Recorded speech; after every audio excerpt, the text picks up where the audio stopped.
بسم الله الرحمن الرحيم الحمد لله رب العالمين وصلى الله وسلم وبارك على سيد الأولين والآخرين المبعوث رحمة للعالمين سيدنا محمد صلى الله عليه وسلم وآله وصحبه أجمعين. أيها الأخوات أيها الإخوة mesdames messieurs, مرحبا بكم, merci d'être au rendez-vous de votre émission sur le canal Algérie Avis religieux, et merci aussi pour Dr Djohri qui est parmi nous. Dr Djohri qui est enseignant à l'université Abdelrahman Mira de Béjaïa. Il est là pour répondre à vos questions, à vos préoccupations. Marhaba bik docteur. Allah yassalmek maître Migani. Nous commençons, nous entamons les questions de nos chers téléspectateurs. La première question, j'ai fait ma prière et je suis sorti et je suis resté dehors 4 heures sans perdre mes ablutions. À mon retour chez moi, j'ai fait ma prière et ma sœur qui me dit que mes ablutions sont annulées car je suis sorti. Est-ce que le fait de sortir de la maison annule les ablutions? Non. Bismillah, wassalatu wassalamu ala rasulillah. Le fait de sortir de chez soi et aller dehors ne figure pas parmi les choses ou les actes qui annulent nos ablutions. Parmi les choses qui annulent, il faut les savoir bien sûr. Voilà, il faut les savoir déjà. Et puis pour en sortir tout ce qui n'intègre pas dans ces choses-là qui annulent nos ablutions. Les choses qui annulent nos ablutions mineures, tahara al-suwara, voilà, il y a le fait de dormir ou de perdre conscience. Voilà. De fait de dormir, ce qu'on appelle, c'est-à-dire par un sommeil profond, hein, pas un léger sommeil comme ça. La deuxième des choses, c'est toute évacuation par les voies naturelles des orifices inférieurs, tels que les selles, les urines, les excrétions prostatiques ou même gaz. La troisième des choses, c'est le fait de toucher à son organe génital par la paume des mains. La quatrième des choses, c'est après l'arrêt de l'activité mentale par, c'est-à-dire peut-être l'usage de l'alcool ou par la folie même, hein, perdre l'activité mentale. Une autre chose aussi qui annule nos ablutions chez nous les malikites, c'est de toucher avec bien sûr sa peau, la peau d'un être d'autre sexe avec une intention charnelle ou même sans qu'il y ait une intention et avoir de la jouissance. Ça aussi, ça annule nos ablutions. Et puis en dernier lieu, il y a le kufr, c'est-à-dire commettre un acte, un blasphème contre la religion, un acte qui annule notre foi. Alors parmi ces choses-là qui annulent les ablutions, on n'y trouve pas le fait de sortir de chez soi ou quelqu'un nous voit ou je sais pas, on côtoie des gens, on parle à des gens, etc. Là, sa sœur l'a induite en erreur. Et il faut qu'elle cesse de faire des fatwas sans avoir bien sûr la connaissance adéquate à cette fatwa-là. Et puis le fatwa bi ghayri ilm, c'est l'une des choses aussi que Allah subhanahu wa ta'ala, à laquelle il donne un grand châtiment. Wa an taqulu ala Allahi ma la ta'lamun. Il ne faut pas, c'est-à-dire rentrer dans des choses dont on n'a pas la connaissance. Oui. C'est-à-dire elle n'a pas obligatoirement à refaire les ablutions. Bien sûr. Même si c'est 8 heures. Même si c'est 24 heures, une fois qu'on n'a pas dormi, hein, et on a gardé nos ablutions, on n'a pas commis ces actes-là qui annulent les ablutions, on peut enchaîner les 5 prières avec un seul wudu, c'est-à-dire les ablutions de la prière de l'Fajr. Si on n'a pas commis une parmi ces conditions-là qui annulent nos ablutions, on peut enchaîner avec toutes les prières de la journée et de la nuit. Problème. mais à titre surérogatoire. Oui. C'est-à-dire, il y a des hadiths qui évoquent les vertus Ah ben oui. de faire, de والوضوء refaire على les ablutions الوضوء. pour Ouais. chaque prière. نور على نور. C'est à titre surérogatoire, il y a des vertus à passées. titre surérogatoire, c'est-à-dire mustahab, mendoub, de refaire le wudu même quand on est avec nos ablutions mineures. On peut refaire le wudu une fois, deux fois, trois fois, et parmi les choses les mieux récompensées chez Allah subhanahu wa ta'ala, الوضوء على الوضوء وكثرة الخطى إلى المساجد, comme إسباغ الوضوء على المكاره. Toutes ces choses-là qu'a cité le prophète sallallahu alayhi wa sallam dans un hadith authentique, il y a bien sûr parmi elles, il y a isbagh al-wudu ala al-wudu, c'est-à-dire faire ces ablutions même quand on est sans que les premières ablutions soient annulées. Voilà, barakallahu fik. Bon, peut-on informer les gens du mauvais caractère d'un individu? Ben, ça dépend les circonstances. C'est-à-dire parler de quelqu'un à son insu, parler mal. Ça dépend dans quel contexte. Voilà, ça dépend dans quel contexte. D'accord.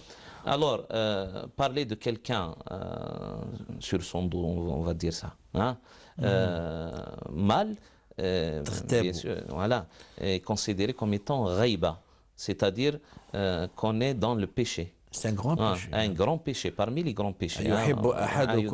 D'ailleurs, Allah subhanahu wa ta'ala nous a interdit de faire ça, et puis il a qualifié ce fait-là de parler de quelqu'un à son insu, bien sûr, mal. Hein, il l'a qualifié comme étant, en son absence, bien sûr, comme étant, c'est-à-dire le fait de manger de sa chair. Et la chair d'un être mort, non pas d'un être vivant. ولا يغتب بعضكم بعضا يحب أحدكم أن يأكل لحم أخيه ميتا فكرهتموه. Mais parfois, on est si vous permettez bien, oui, ميت d'un être mort ou de شبه. Parce que le mort ne peut pas se défendre. Voilà. Déjà, ne peut pas se défendre lui-même. Même quelqu'un, lorsqu'on parle de quelqu'un en son absence, il ne peut pas se défendre. C'est comme si il est mort, bien sûr. Non, voilà, parce qu'il ne peut pas se défendre au moment même où on parle sur lui. Mais il y a des circonstances là où on peut parler de quelqu'un, mais dire bien sûr la vérité pour un but. Parmi ces buts-là, il y a bien sûr les savants disent c'est pour prévenir quelqu'un. C'est-à-dire il y a un danger qui le guette par rapport à une personne, etc. Par rapport à son comportement, par rapport à ses activités, je ne sais pas quoi. Alors on peut le prévenir. C'est pour lui dire fais attention, Flaine, hein, telle personne, elle a de mauvaises qualités dans ce domaine-là, etc. Le deuxième cas, c'est là où on est, c'est-à-dire obligé de témoigner. On a été demandé pour témoignage. Et lorsqu'on témoigne, bien sûr, on peut divulguer des choses qu'on sait. Et lorsqu'on est obligé de donner ce témoignage-là, il faut le donner. وَلَا تَكْتُمُوا الشَّهَادَةَ أَبَدًا وَمَنْ يَكْتُمْهَا فَإِنَّهُ آثِمٌ قَلْبُهُ. Comme a dit Allah subhanahu wa ta'ala. C'est-à-dire il faut toujours donner son témoignage, bien sûr, conforme à la vérité. Et puis celui qui cache ce témoignage-là, qui ne dit pas la vérité, là, il est rentré dans un péché qui touche même son cœur, c'est-à-dire sa sincérité de foi. Et le troisième cas, lorsqu'on est nous-mêmes dans une situation de celui qui plaide une cause contre quelqu'un d'autre. C'est-à-dire, je vais chez le juge ou peut-être chez un imam, ou je parle peut-être de ma femme, peut-être je parle de mon père, je parle de mon frère, pour trouver un remède, pour trouver une solution pour ma cause, pour peut-être demander de l'aide de la part de cet individu-là, un sage de la famille, un sage de notre village, etc. Je vais lui, c'est-à-dire proposer mon problème, divulguer toutes les particularités de ce problème-là. Et là, je suis obligé de parler peut-être à l'insu des autres, hein, sans leur présence, de ce qu'ils m'ont fait, peut-être ce qu'il y a comme problème entre nous, etc. Là, ce sont les cas où on peut parler derrière quelqu'un d'une façon mal, mais toujours dire la vérité. Il faut qu'il y ait toujours un but, non pas un but pour, c'est-à-dire, je sais pas, pour se mettre à l'aise. Hein. Où il n'y a pas nécessité. Là, voilà. S'il y a nécessité, là, bien sûr, le péché devient licite. C'était pour rendre les choses plus claires sous cet éclairage-là, Oui. Justement. Si quelqu'un vient me demander ma fille pour mariage, Ah ben oui. et je vous demande, est-ce que vous connaissez ce monsieur-là? Ouais. Et vous connaissez très bien les mauvais caractères et que ce monsieur va m'empoisonner l'existence, moi et ma fille. Donc vous êtes dans le devoir de me conseiller. Voilà. de me dire tous les mauvais caractères. Mais parfois, là, je ne suis pas obligé. Je ne suis pas obligé. C'est-à-dire, je ne suis pas la seule issue ou la seule personne qu'il peut interroger pour avoir des informations sur la famille du prétendant en mariage ou de la famille de cette fille-là qu'il prétend se marier avec. Je ne suis pas la seule personne. C'est-à-dire, je peux dire, je n'ai pas assez d'informations pour vous donner toutes les informations nécessaires, etc. Mais essayez de... Je vais pas... Je ne dis ni du mal, ni du... Mais parfois, si c'est un être vraiment très, très proche, et je suis... Non, s'il vous plaît. Ouais. Ce n'est pas le fait que vous soyez obligé ou non. Mais lorsque vous me disiez, ce n'est pas un péché, ça. Mais il faut dire toujours la vérité. Voilà. Et il faut que ça soit vraiment une vérité. Vous n'avez pas commis un péché. C'est-à-dire, quand on donne une information sur quelqu'un, il faut qu'elle soit une information vraie. Et il faut se limiter. Il n'y a même pas un petit doute comme ça. فَتَبَيَّنُوا أَن تُصِيبُوا قَوْمًا بِجَهَالَةٍ فَتُصْبِحُوا عَلَى مَا فَعَلْتُمْ نَادِمِينَ. C'est-à-dire, faites vraiment attention dans les informations quand vous portez un jugement sur quelqu'un. Parce que peut-être vous êtes dans l'erreur.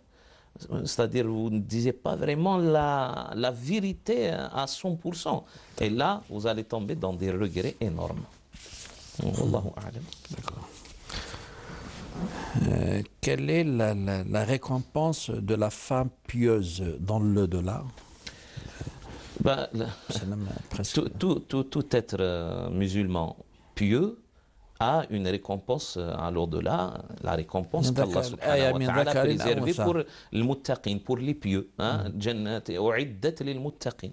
Jannatin 'arduha as-samawati wal ardu u'iddat lil muttaqin. C'est-à-dire Allah subhanahu wa ta'ala a donné à tous les pieux, qu'ils soient hommes ou femmes, comme récompense le paradis. Il y a le verset min dhakarin aw untha wa huwa mu'minun. Alors Allah subhanahu wa ta'ala ne fait pas de différence entre c'est-à-dire un homme ou une femme. La piété, elle peut appartenir à un homme comme elle peut appartenir à une femme. Ya ayyuhan nas inna khalaqnakum min dhakarin wa untha وجعلناكم شعوبا وقبائل لتعارفوا إن أكرمكم عند الله أتقاكم إن الله عليم خبير. C'est-à-dire c'est seul Allah subhanahu wa ta'ala qui peut considérer la valeur de cette piété qu'on porte dans nos cœurs. Qu'on soit femme, qu'on soit homme, c'est Allah de juger sur la piété. Personne ne peut ouvrir sur les cœurs, c'est-à-dire l'ouverture spirituelle, je parle de l'ouverture spirituelle, c'est-à-dire on ne peut pas avoir l'exactitude que quelqu'un est vraiment pieux à 100%, malgré qu'on dit que celui-là est pieux, mais c'est-à-dire, on dit pas, on dit ça par, c'est-à-dire avoir la bonne intention envers tous les musulmans. Mais on ne peut pas dire que celui-là n'est pas pieux. Voilà. Ou celui-là est munafiq, hypocrite, etc. Ça revient au bon Dieu, subhanahu wa ta'ala. C'est pas à nous de juger. C'est pas à nous de juger. Nous, d'ailleurs, même le prophète, sallallahu alayhi wa sallam, parce que la foi, c'est quelque chose qui relève de l'ghaib, c'est-à-dire ce qui est caché. Hein?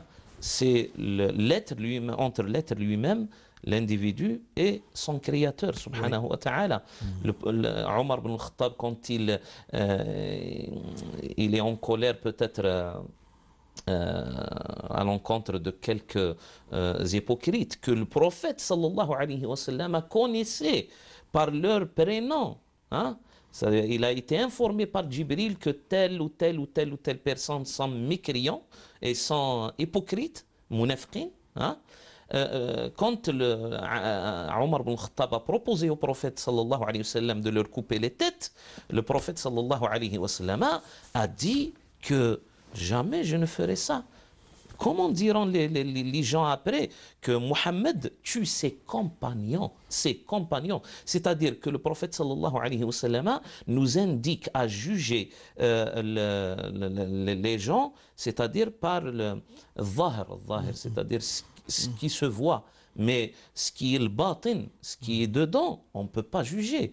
Et lorsque le prophète sallallahu alayhi wa sallam à voit travers ce qu'il extériorise. Ce qu'il extériorise. Je ne suis pas responsable à ce qu'il intériorise. Barakallahu fik. C'est-à-dire que ces hypocrites-là, ils font la prière derrière le prophète sallallahu alayhi wa sallam, et peut-être qu'ils font le carême aussi, qu'ils font, c'est-à-dire, yatadhaharoun, faire la prière à la mosquée, etc. Le prophète sallallahu alayhi wa sallam, il a des actes devant lui qui qualifient ces gens-là en étant des musulmans. Et on ne peut pas, c'est-à-dire soulever le couvercle selon leur comportement. Alors, cette piété-là, on parle de la piété taqwa, cette piété-là, c'est Allah subhanahu wa ta'ala qui va la valoriser à sa juste valeur. Ça revient à Allah azza wa jal.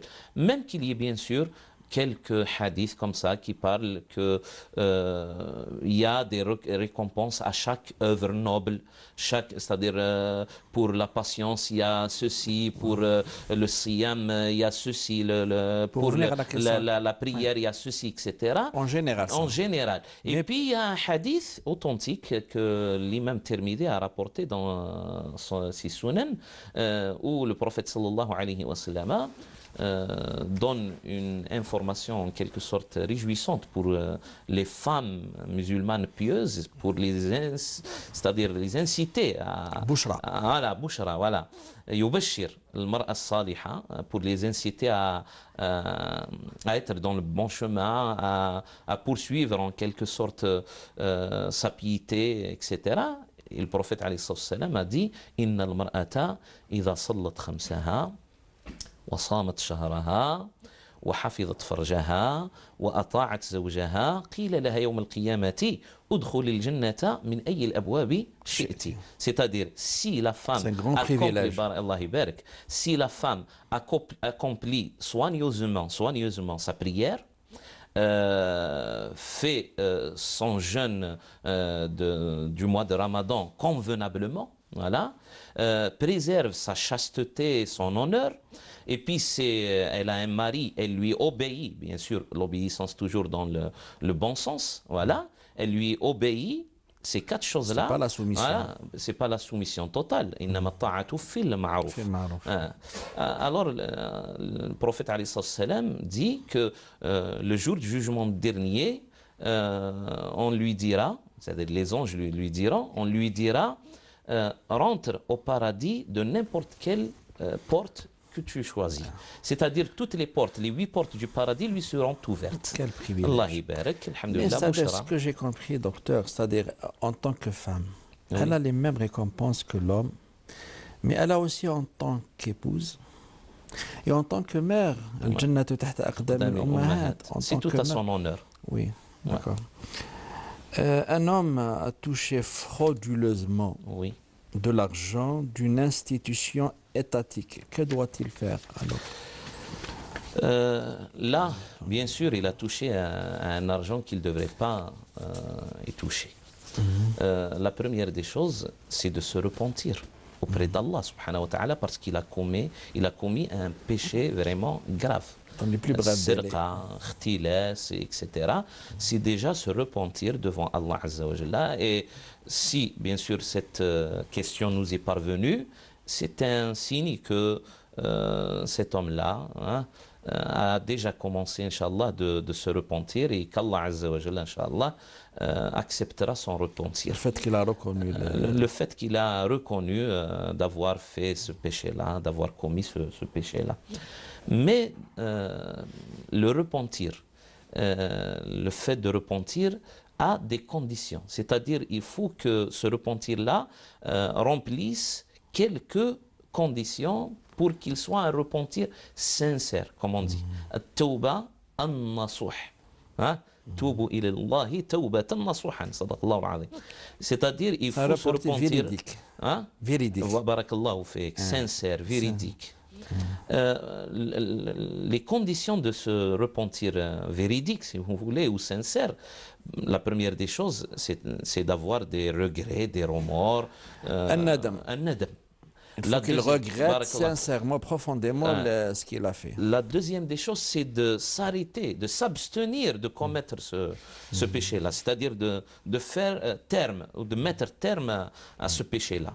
La troisième des choses, c'est d'avoir l'intention. طبعا هنا كان صالح إقلاع.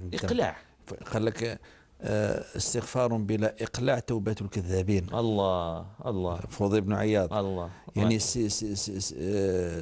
c'est un repentir mensonger. C'est-à-dire, quand tu t'abstiens pas, tu continues, mais tu continues à faire. Tu continues à faire, tu ne t'es pas repenti. La troisième des choses, c'est, après le fait de s'arrêter, de s'abstenir, ça y est, de mettre terme, la troisième des choses, c'est de faire l'intention de ne jamais récidiver. L'azm ala adam al-aouda. C'est-à-dire le regret. Du passé. Voilà. L'éclat, c'est du présent. L'azm, futur. Le futur. Mais en 3D. 3 dimensions. Il y a la quatrième dimension qui est vers le ciel, c'est de demander pardon auprès d'Allah, l'istighfar. C'est-à-dire la quatrième, c'est rendre. Là, Rani Jay, c'est-à-dire, on va évoquer ça. Mais aussi, c'est-à-dire, il faut se repentir auprès d'Allah, il faut le dire, il faut implorer son pardon, l'istighfar, c'est-à-dire, Allahumma ghfirli, même avec même avec des actes, c'est-à-dire, non pas avec le parler seulement.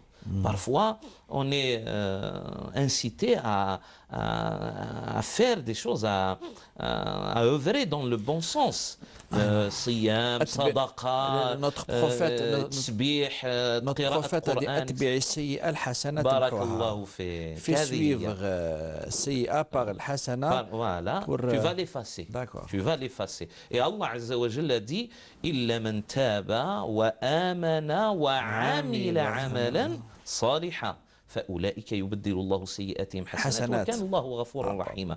C'est-à-dire demander pardon et œuvrer dans le bon sens, œuvrer par des œuvres nobles, العمل الصالح. يعني non seulement يمحو السيئات il peut changer la qualité de ces سيئات là en les transformant en récompenses, en hasanat.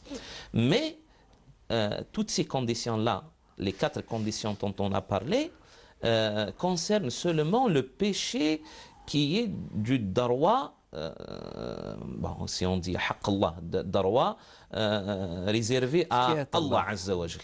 Haqq Allah, yani fima bayni wa bayna nafsi. C'est-à-dire, je n'ai pas transgressé les darwa d'un autre individu. Là, justement, c'est là l'axe, c'est là مربط الفرس.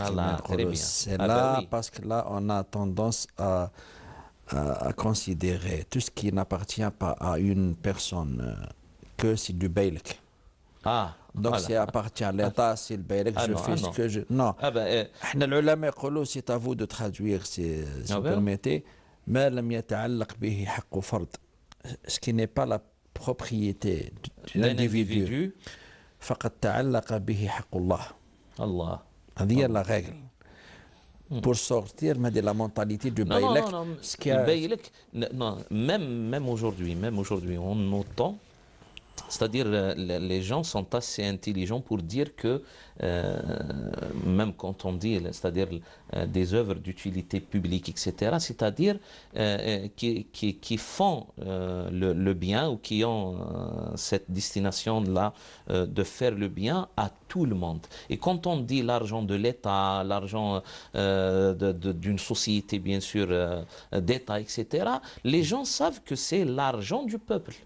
Tu vois? Voilà. C'est-à-dire, ça appartient à tout le monde, à toute la communauté, à tous les Algériens, si on parle comme ça. C'est-à-dire, quelqu'un qui prend de l'argent hein, frauduleusement, c'est-à-dire qu'il a, c'est comme s'il a mis la poche dans toutes les poches, il a mis la main dans toutes les poches des Algériens. Il les a tous, c'est-à-dire volés.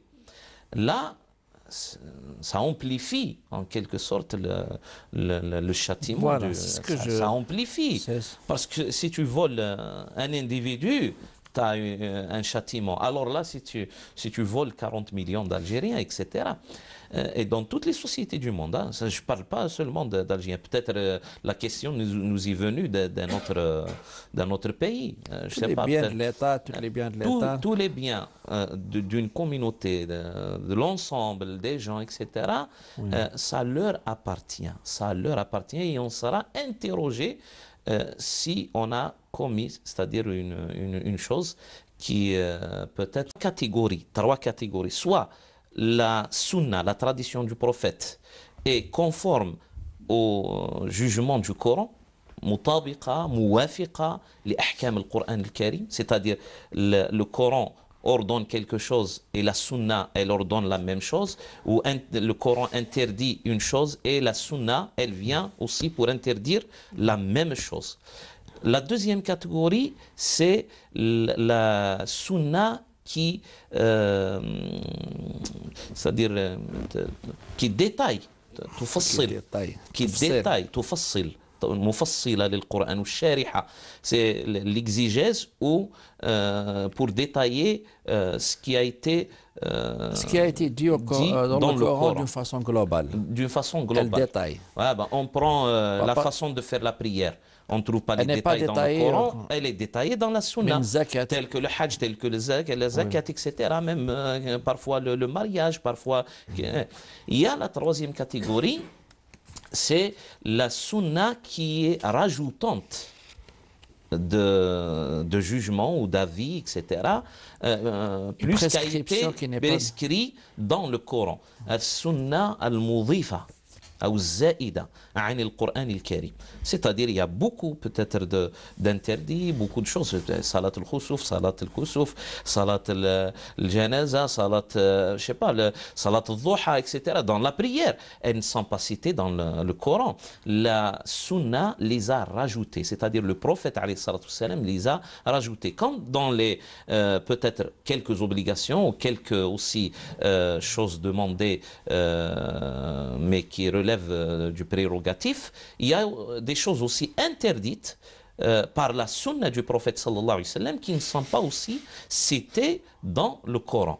Là, c'est une sorte de catégorisation de la sunna. Si on prend chez les savants du hadith, c'est-à-dire ceux qui rapportent toute la tradition du prophète sallallahu alayhi wa sallam, ils disent que la sunna est composée de 4 ou de 5 composantes. Khamsa.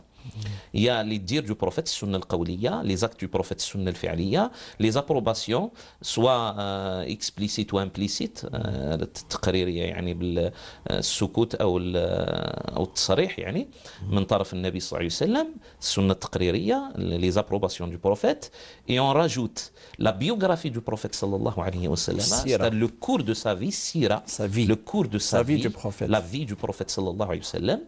Et on rajoute aussi الشمائل والخلق والخلقة الجبلة, etc. C'est-à-dire ce qui est rapporté comme qualité, que ce soit qualité instinctive, que ce soit qualité morale du prophète sallallahu alayhi wa sallam, même sa description morphologique, c'est-à-dire même sa façon de s'asseoir, sa façon de s'allonger, sa façon de manger, etc. Ça relève aussi d'une catégorie de la sunna. Et si on prend une autre considération concernant le fiqh, c'est-à-dire les actes de l'application quotidienne, là, quand on parle de sunna, tradition, c'est-à-dire tout acte qui est désirable, voilà, on va être récompensé si on l'accomplit, mais si on le délaisse, on n'aura pas de châtiment. السنة والمندوب هو ما أمر الشارع بفعله بطلب غير ملزم فيثاب فاعله ولا يعاقب تاركه. C'est-à-dire tout ce qui n'est pas obligatoire, parce que ce qui est obligatoire, si on le délaisse, on sera châtié, c'est-à-dire نعاقب, hein? Mais on sera récompensé si on l'accomplit. Il est dans le martaba, hein, entre ce qui est licite, halal, et ce qui est obligatoire. C'est entre les deux maratib. Wallahu a'lam. Il y a aussi d'autres catégories citées par l'imam al-Qarafi. Oui. Ce qu'a fait le prophète sallallahu alayhi wa sallam en étant en sa qualité de premier homme de l'État, voilà, législateur, ou sa qualité homme de l'État, parce qu'il a des muahadat, i'lan al-hurub. Ben oui. Je ne peux pas la faire parce que je ne peux pas la faire parce que c'est sunna. Il l'a fait en tant que c'est l'État, c'est le premier homme, c'est les institutions qui font ça. Mais je peux m'inspirer. Je peux m'inspirer, hein, oui, bien sûr. Ce n'est pas obligatoire que je fasse la même chose qu'a fait le prophète sallallahu alayhi wa sallam. Ce qu'a fait ou ce qu'a dit le prophète en sa qualité de juge, qadi. Ouais. Lorsqu'Hind lui a dit au prophète que Abu Sufyan radiyallahu anhu, il était un peu avare, il ne me donne pas de l'argent suffisamment, est-ce que je peux prendre sans lui demander? Le prophète sallallahu alayhi wa sallam lui a répondu, oui, tu peux, mais bil ma'rouf. Sans exagération. Là, il faut ceux qui disent que le prophète l'a dit en sa qualité de juge, une femme ne peut pas le faire sans l'autorisation de juge. Voilà. Toujours. Et puis التزم لله النبي صلى الله عليه وسلم بصفته مفتيا قدوة لجميع المسلمين. Il y a aussi des choses qu'a fait le prophète sallallahu alayhi wa sallam par son instinct, c'est-à-dire par sa الجبلة.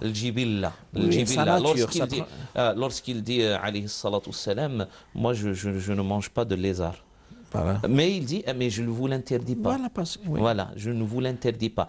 Et plusieurs choses aussi, peut-être, rentrent dans ça. C'est-à-dire la façon de s'asseoir, la façon de s'allonger, on l'a dit déjà, la façon peut-être... On n'est pas forcément appelé à la façon peut-être même de laisser ses cheveux pousser, etc.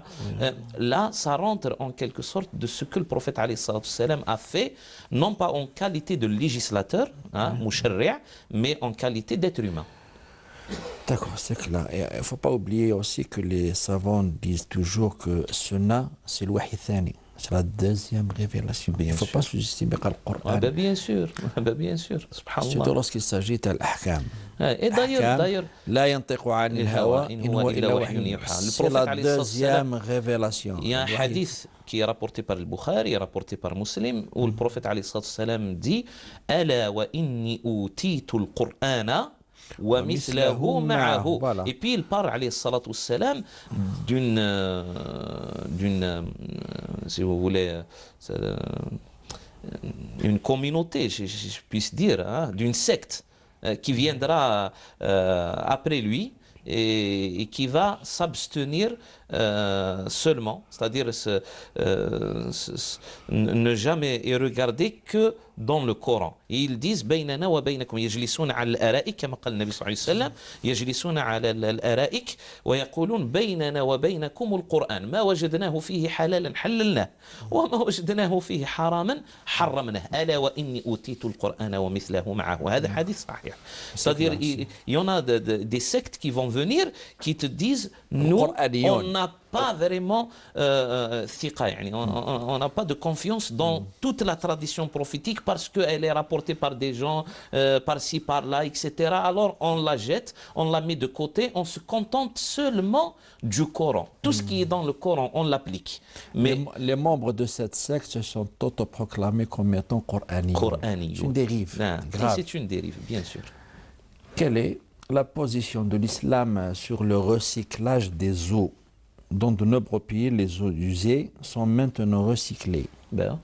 Elles sont utilisées principalement pour des applications liées à l'agriculture et à l'industrie, mais sont-elles considérées comme pures d'un point de vue rituel? Pourquoi il y a un problème dans ça? Je ne sais pas, est-ce qu'il y a un problème dans ce domaine? Non. Est-ce que cette eau-là, on ne la boit pas?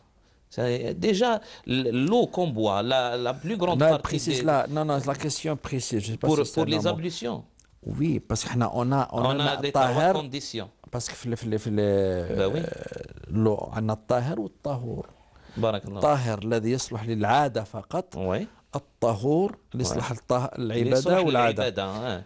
Oui, c'est pertinent cette question. Il y a trois conditions. Pour moi, elle est purifiée comment? Est-ce qu'elle est تقدر تكون طاهرة للعادة l'agriculture. Mais est-ce que مطهرة طهورة بحيث je peux faire mes ablutions avec? D'accord. J'allais parler de trois conditions que nos juristes consultent c'est-à-dire on met en vigueur dans ce sujet-là. Premièrement, avant d'y arriver à ces trois conditions-là, l'eau qu'on utilise dans la nature, elle est naturellement déjà recyclée. C'est-à-dire par la volonté d'Allah subhanahu wa ta'ala, l'eau, elle est recyclée. Elle sera polluée, etc. Et puis avec certaines méthodes naturelles, etc., elle s'est recyclée. Elle nous revient, c'est une eau qui nous revient. C'est-à-dire, elle ne vient pas d'ailleurs. Elle ne vient pas de l'au-delà du ciel. C'est de l'eau de la terre qui se purifie, etc., avec une certaine manière d'évaporisation, etc. Même quand elle traverse peut-être la terre, etc., elle se purifie aussi. C'est-à-dire que le recyclage lui-même, hein, ce phénomène-là de recyclage est un phénomène naturel. C'est la première des choses. Ouais. Si on arrive à purifier cette eau-là, jusqu'à ce qu'elle arrive. Que par analogie. Par analogie, c'est ça. Mais ce qui nous intéresse, c'est les trois conditions. Quand on prend l'eau pure, qu'on peut utiliser pour les ablutions, il y a trois conditions. Elle n'a pas d'odeur. Elle n'a pas changé de couleur, c'est-à-dire elle est transparente. La troisième des choses, elle a le goût de l'eau. Le goût de l'eau, un peu salé, moins salé, ça dépend des régions, etc. Il y a une eau meilleure qu'une autre eau, mais quand même, on peut y boire, on a toujours ce goût-là que c'est de l'eau.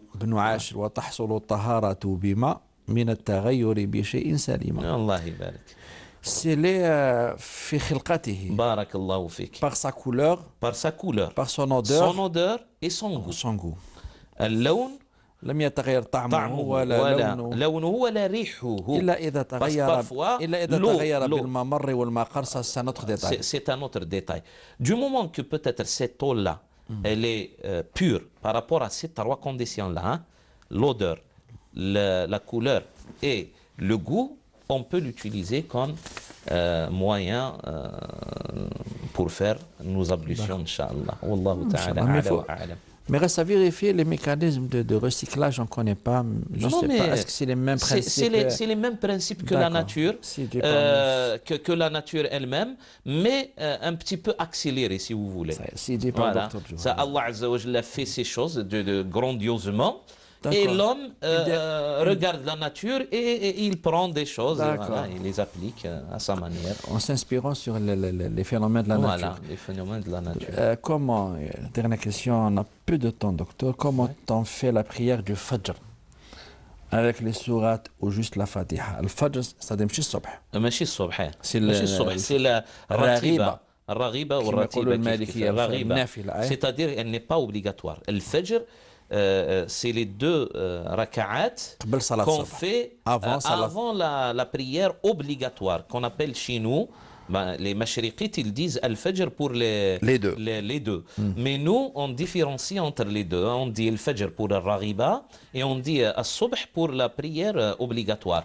Et pour le fajr, c'est vrai, il y a un avis rapporté par les Suhnoun, المدونة, que l'imam Malik préférait que la Fatiha, la prière du Fajr, qu'elle se fasse par la Fatiha seulement, parce qu'il y a un hadith dans le Muwatta où Aïcha qui a rapporté le hadith, alayha ridwan, a dit que le prophète alayhi salatu salam abrégé ou allégé vraiment la prière du Fajr jusqu'à ce que j'ai l'intention qu'il n'a récité que la Fatiha. Il n'a récité que la Fatiha. C'est-à-dire, elle connaît la façon comment le prophète alayhi salam fait sa prière. C'est-à-dire, elle calcule un petit peu. Et lorsqu'elle voit le prophète alayhi salam en train de faire le Fajr, il l'allège vraiment. Elle dit, j'ai l'intention. Mais il n'y a pas un dire de la part du prophète alayhi salam que la prière du Fajr se fait qu'avec le Fatiha. Mais il y a un avis chez les Malikites, mais il y a un avis chez l'imam Malik qu'elle se fait, c'est-à-dire avec la Fatiha seulement, mais le mutaakhirin. Mis à part les avis, elle demande, ma alayhi al-amal, c'est la Fatiha avec une petite sourate.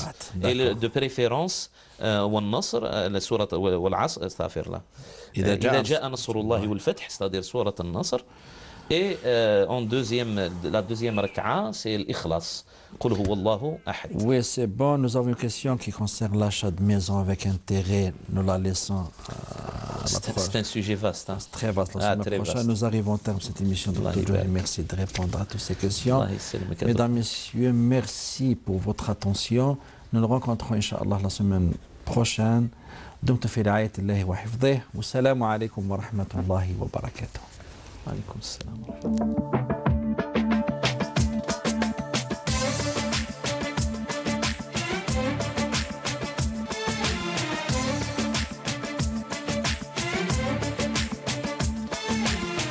يا رب العالمين الله الله صل على طه الأمين الله الله في كل وقت وحين الله املأ قلبي باليقين الله الله ثبتني على هذا الدين الله الله واغفر لي والمسلمين الله الله حسبي ربي جل الله الله الله ما في قلبي غير الله الله الله على الهادي صلى الله الله الرحمن الرحيم.